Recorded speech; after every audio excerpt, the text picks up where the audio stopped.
TellyCast, the TV industry news review. Hi, I'm Justin Crosby, and welcome to another TellyCast. We're in Glasgow this week at the World Congress of Science and Factual Producers, where programme makers, networks, distributors and streamers are gathered together with the scientific community to buy, sell, pitch and develop factual programming. My guests here at the Scottish Exhibition Centre are Andrew Cohen, Head of the Science Unit at BBC Studios, and Jayne Edwards, Head of Development at Humblebee Films. It's all coming up on this week's TellyCast.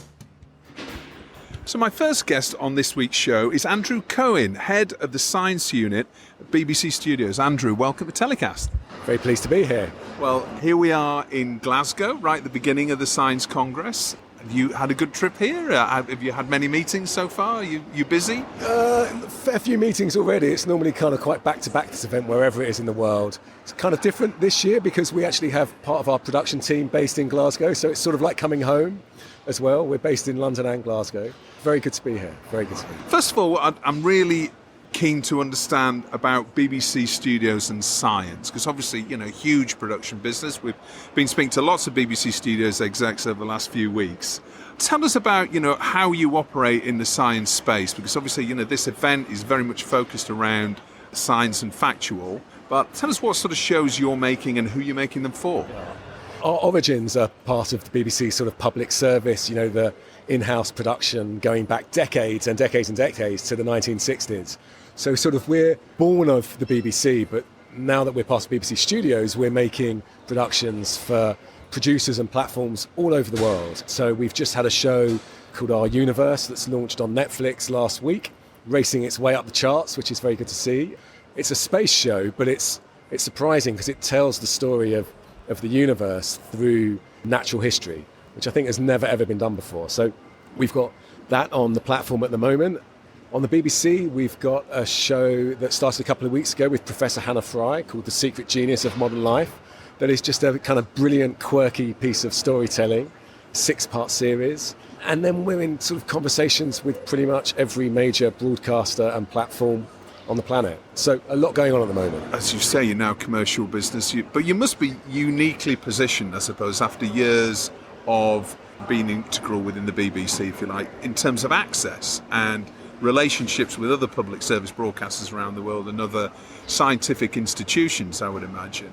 Is that really what enables you to, tell the stories that you do? Is it a case of the legacy and the credibility that the BBC gives you? I think if it was just legacy, then we'd be on our way to sort of dying, if you know what I mean. So I think the brilliance of BBC Studios is that we can utilise all of that sort of knowledge, that sort of skill and experience in storytelling and specialist storytelling in a way that's incredibly valuable. But that also gives you an ability to innovate in extraordinary ways as well. So whether that is another show that we've got on Netflix called The Anthrax Attacks, it's this sort of hybrid drama documentary about the anthrax attacks back in 2001. It's really innovative storytelling that doesn't necessarily read primarily as science, but is completely underpinned by science journalism. And then you were mentioning access. Being the BBC, being BBC Studios does give us an amazing ability to reach people. We made a series with Greta Thunberg a couple of years ago, the only major television series that she's made. And I think it very much was the credibility of our journalism that allowed us to form that relationship, that ongoing relationship with her to make that series. In terms of science programming and where we are now, because, the context of this, it's the first Science Congress for a number of years since the pandemic, and I was talking to Paul Lewis, one of the last really major industry events to come back after lockdown. Give us a sense of the importance of this event within the science and factual storytelling community, because there's quite a community feeling around this event, I think. Yeah, I think it's a unique event because it's a combination of a community coming together and to be able to spend time talking about what we do in a way that is not just about the market, but at the same time it's also a market where, we're selling our wares as much as everyone else is. So I think that compared to something like MIPCOM or something where you're in a pure market mode, it's a pleasure. And also you just see a lot of old friends and colleagues from the industry that particularly now, 3 years on since the last event in Tokyo, it's just a chance to catch up and really understand collectively where the industry and our part of the industry, we're only a small part of the massive factual industry, is moving, what themes, what the opportunities are. It's really unique in that sense. And that's interesting you say themes, because obviously science is, it's evergreen. Our knowledge of the universe and all aspects of science is growing, and we obviously have lots of scientists here as well who producers and broadcasters are meeting. How's the COVID pandemic, how's that affected the business of science programming? I mean, obviously you had a long time when presumably you couldn't shoot things. Has it changed the narrative, or? We never stopped shooting. So I mean, our universe, the show I just mentioned on Netflix, was shot throughout lockdowns all around the world. So we adapted, and it became, in some ways, more complex, and would have transformed the industry for good in the way that what we learned through that process. But we never stopped shooting. We had multiple series shooting throughout the pandemic. I was going to go back to something you sort of said at the beginning of that question, though, which is the idea that science program is evergreen.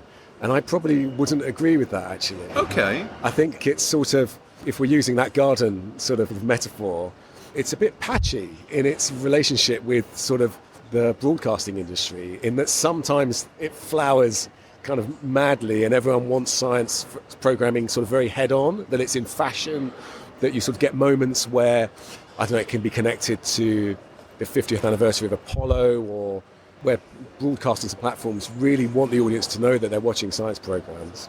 And I think there's other times where it's really out of fashion, and you're hiding the science in the way that you sort of hide vegetables in your kids' food. You have to kind of work with that. And as someone who's worked in the industry for over 25 years now, can't quite believe that's true, but it is, that ebb and flow of how audiences want to accept the content is a really interesting one.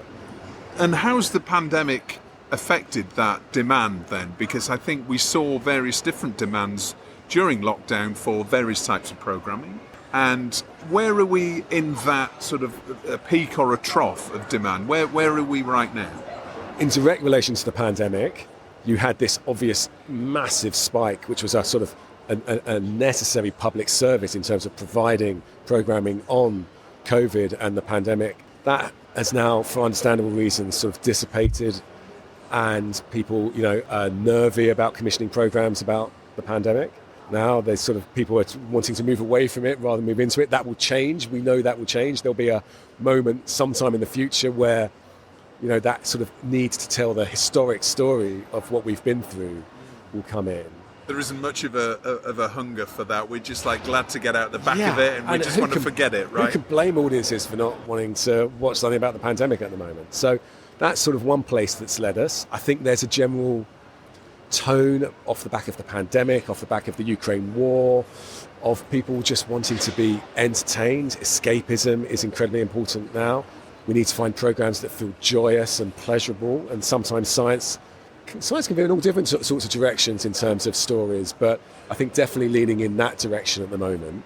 We can see that in the way that scripted, you want to just feel as if you're escaping the world in some capacity, I think, at the moment.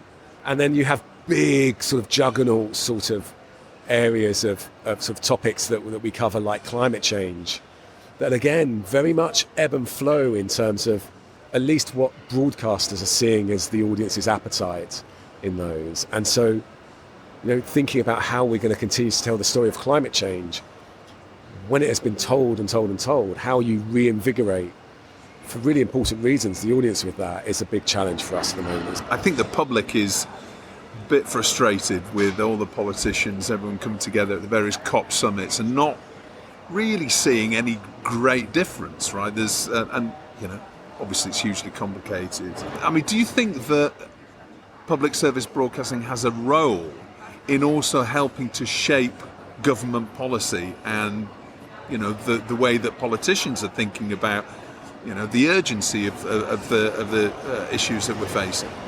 We're probably not surprised to hear from a BBC employee that it's not our job to shape government policy, but it is our job to inform. And, when you're trying to inform on a story. It even seems silly to call climate change a story, but on a massive area of unbelievable global importance. The question of how you continue to inform and educate when people feel that they've seen it. We made two really important films that were seen by massive audiences around the world with Sir David Attenborough a few years ago, one called Climate Change: The Facts and one called Extinction: The Facts.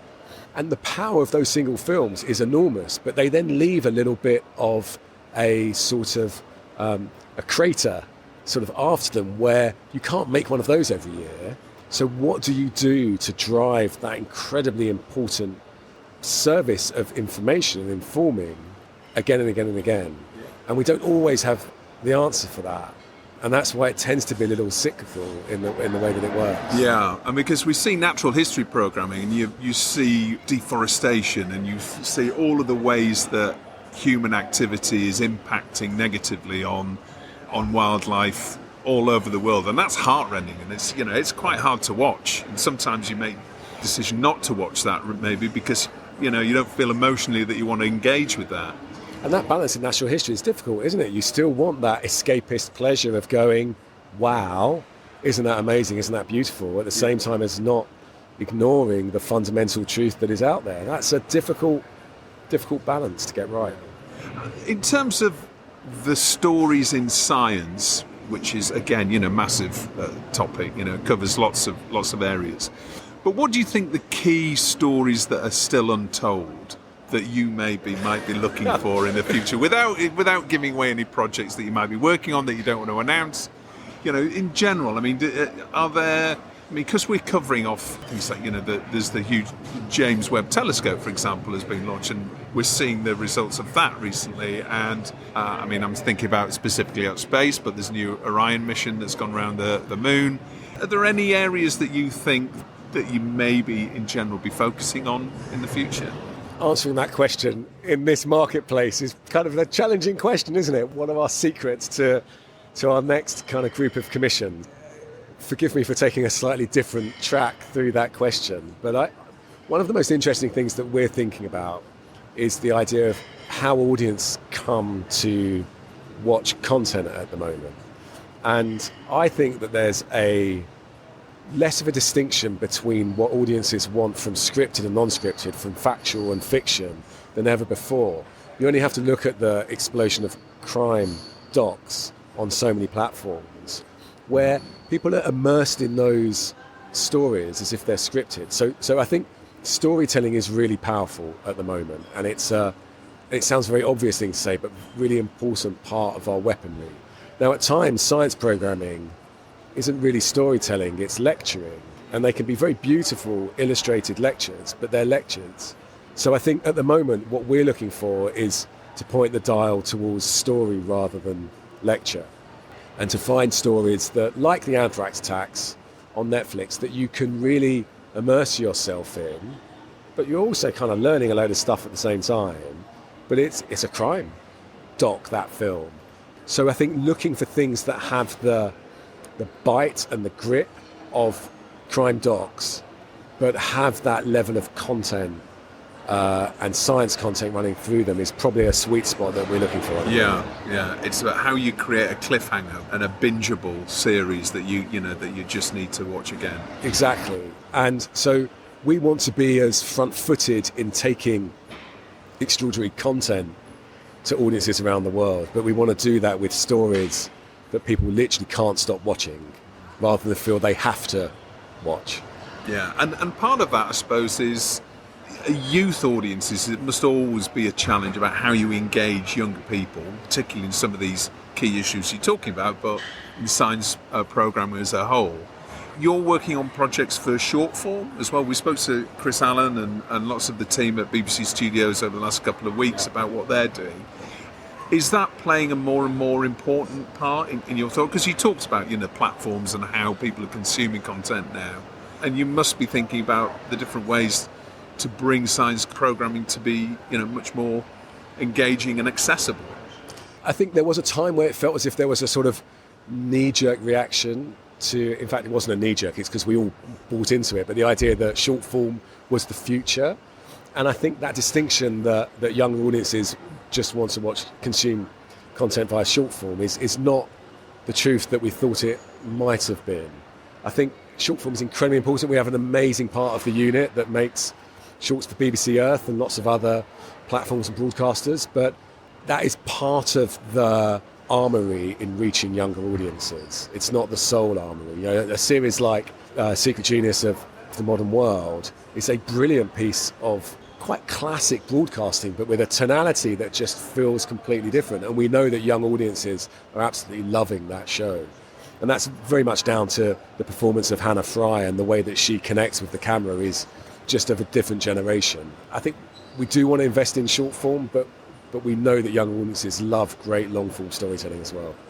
And my last question, because I know you've got a dash for another meeting now, Andrew, is just touching on Science Congress as well. It's like no other market stroke, congress stroke, get together in the industry that I've ever seen, because it's a clique, if you like. It's maybe not as open. How do you see everybody that makes programming in this and distributes and is involved in the business of science program is here? What's its secret? Because people travel all over the world for this event, wherever it is, and it's so. What's the secret too? Is it just a case of it's a concentration of minds that are here every year? I guess so. It's changed over the years. It used to be probably even more cliquey than it is now, I think. That you get a broader sense of producers now, whether from the natural history world or from the sort of history world, from the documentary world. So I think its breadth has increased. But I think its secret is probably, going back to the beginning of our conversation, that it's a market disguised as a club. Oh, right, okay. And so you feel both part of a club that you're coming back to, but you're also getting the chance to, really meet a lot of people very efficiently and talk about ideas, talk about funding, talk about where you're going next. So I think that combination makes it very unique. That's interesting, because the delegates lounge is called the members lounge, isn't it? And it does very much feel like, as you say, a club. It's a good way. I hadn't really thought of it, but that's a good I think probably people come with different, I'm sure everyone's sort of experience and view on that is unique, but that's my. All right. Well, we'll see. I'll get to speak to hopefully some more delegates over the next couple of days and get their take on it. Andrew, thank you for your time. Have a great Congress, and lovely to meet you. Thank you for coming on TellyCast. Thank you. So the World Congress of Science and Factual Producers isn't just about science. It's, of course, about lots of different aspects of Factual. And I guess one of the other key pillars for the event is natural history. So I'm delighted to welcome Jayne Edwards, Head of Development for Humblebee Films. Jayne, how are you? I'm very well, thank you, Justin. Thank you very much for spending some time with me amongst the hubbub of the event here. Humblebee Films, we've had Stephen Dunleavy on the show a few months ago, maybe about a year ago. We were talking about what Humblebee was up to. And you're one of the leading natural history production companies based out of Bristol, which is really the sort of the centre of the natural history universe, if you like. Can you bring us up to speed on what Humblebee is working on recently in your recent projects? Most recently, there's been things like Life in Colour with Sir David Attenborough, which was a lovely series for BBC One and also Netflix, so it's quite an interesting co-production. Also, we've had Wild Babies. That was a complete production for Netflix, and I think it's absolutely fine to say this because it's been announced. We're working on a series currently called Secret World of Sound. That's his working title anyway, and that is another sort of really interesting co-production with Sky, Netflix and CBC. Okay, so lots of big players there, and obviously you're telling natural history stories at scale here. Yeah. They're very expensive projects, and they're very long-running projects, I imagine. I mean, what's the average gestation period of a natural history project that Humblebee works on? I guess in terms of development, things can go quickly, as we know. They are kind of rarer, I guess. And when I say quick, I mean kind of like the whole kind of commissioning process is about 6 months. Normally it's about a year from having those initial conversations to having a lot of back and forth with the channel or the streamer until we get to that point where it goes over the line. And then obviously you have all the contractual stuff that kicks in, which, can take even longer. But I think because we really do pull in multiple partners in order to reach the desired and required budgets. So yeah, it's quite a slog, let's face it. Even with one streamer client, it might be about a year from pitch to once you start production. And production process can be, 2 years or so? I'd say for us, the sort of standard length is at least 2 years. We might then go into edit, 2 years in the field. But our current sort of projects, we're looking at kind of all done and dusted within 2 years, which is good. That's not really, slow in terms of natural history terms. Other sort of people in the industry, it's kind of 4 years. It's just remarkable. We're seeing lots of changes in consumer behaviour, and we've obviously, without mentioning the pandemic too much, I know I mentioned that on our last chat with Andy Cohen, but we're seeing changes in consumer behaviour about what people are desperate to see when it comes to natural history. And we're also now going into a cost of living crisis. We're seeing the commercial aspects of a recession impacting on streamers and on broadcasters. So what's that going to mean for the natural history sector, do you think, and Humblebee in particular? How is that going to affect you as one of the leaders in this area? Well, it's a really interesting moment in time, I think. We've had a crazy boom in commissioning around natural history. It's never really been like this, that kind of last sort of 3-4 years. And it kind of peaked, I think, at the end of the pandemic. But now we're kind of seeing everything kind of contracting. It's shrinking. We're seeing, obviously, layoffs at some of the key streamers, and there may be more. It's all shifting, I would say, right now. And I think your target clients, if you like, are becoming less in terms of natural history. I mean, it must be quite, because of the length of time that natural history projects and the expense, and going from this crazy boom where you had like Disney and you had Netflix and you had all these other streaming players needing this kind of family content and natural history content as real tentpoles. And now we're seeing that slowing down because, as you say, layoffs. Netflix, we know, is bringing in advertising tier to stop cancellation of subscriptions, etc. So that must be really challenging with the length of those projects. And so are you now perhaps looking more towards the co-production model? As an independent production company, I think we're sort of used to this, and it's being able to be quite nimble in terms of how you pull in those partners. But it also kind of means that you develop in a slightly different way, I think. We are in a global economic downturn. Therefore, the streamers are a little bit more risk averse, shall we say. So it means that we need to be developing for the broadest audience as possible. But I think that's kind of how we've always done it. It's kind of having that kind of global outlook. And if, I've been in sort of development for international for 12 years, something like that, maybe a bit more. So we've always had to have that kind of global reach. So we very much try and think all through the process, who would this particular idea appeal to? And I think in the UK we've always been a bit shy to pitch our projects to multiple broadcasters at the same time.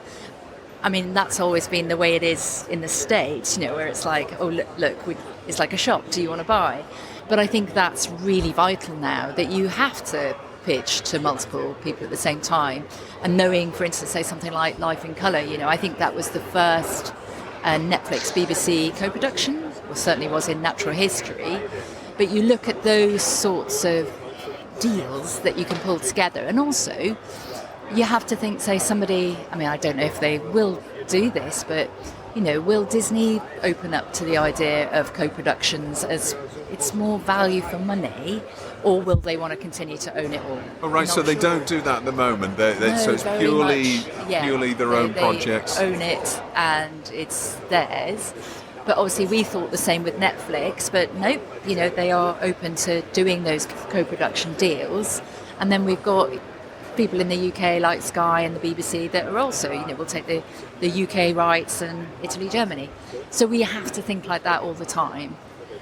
So perhaps less blue chip projects getting commissioned, more broadcasters taking a position and coming together as production partners on projects.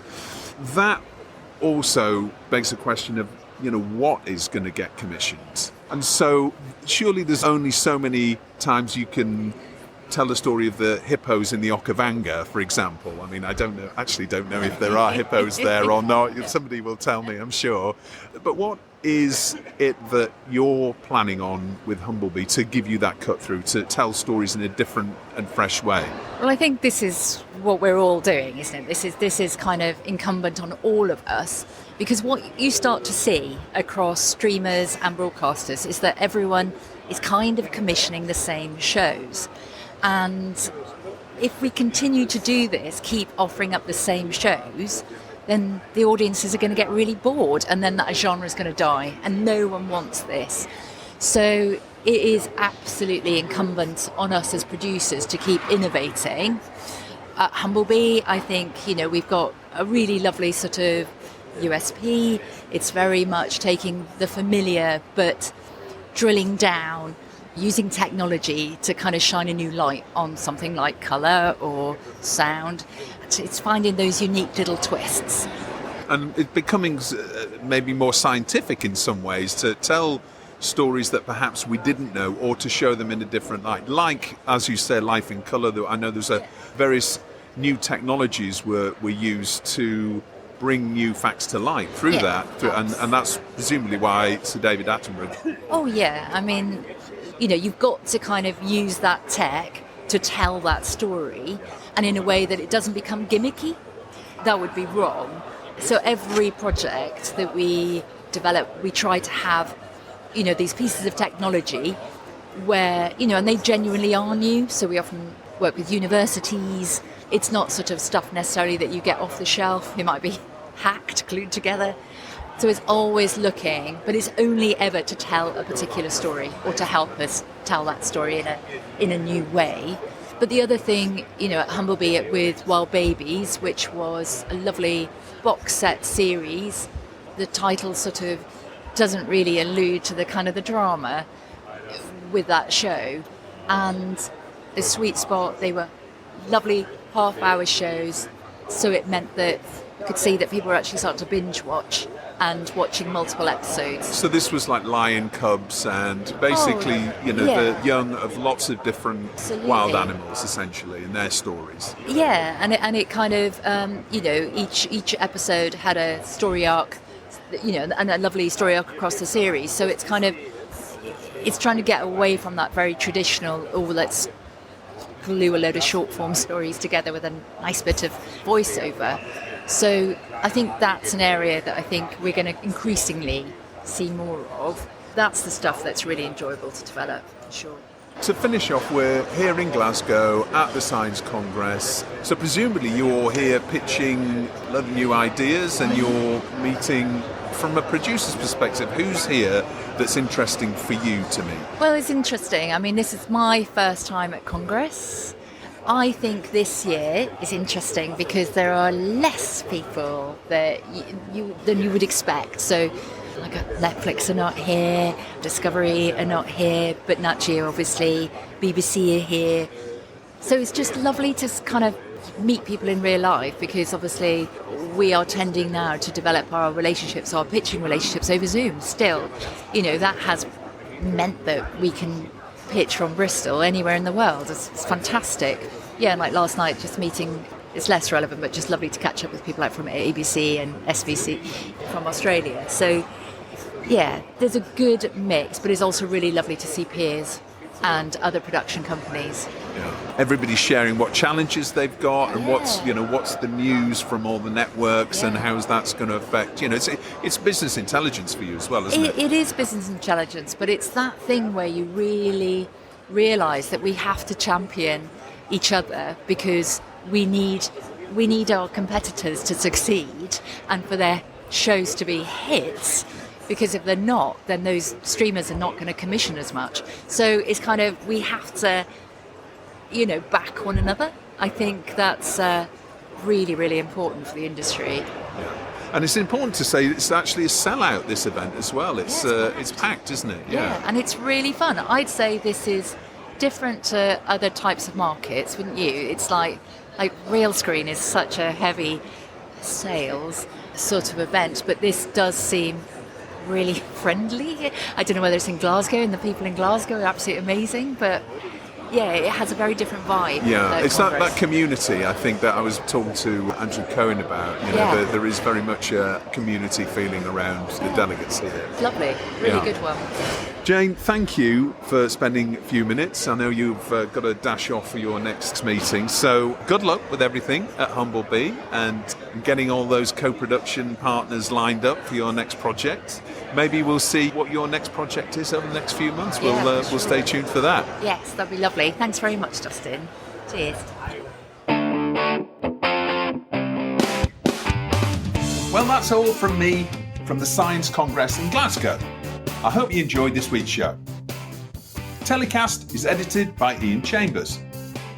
Next week, it's a special show from our very own TellyCast Digital Content Forum, sponsored by BBC Studios. Until then, stay safe.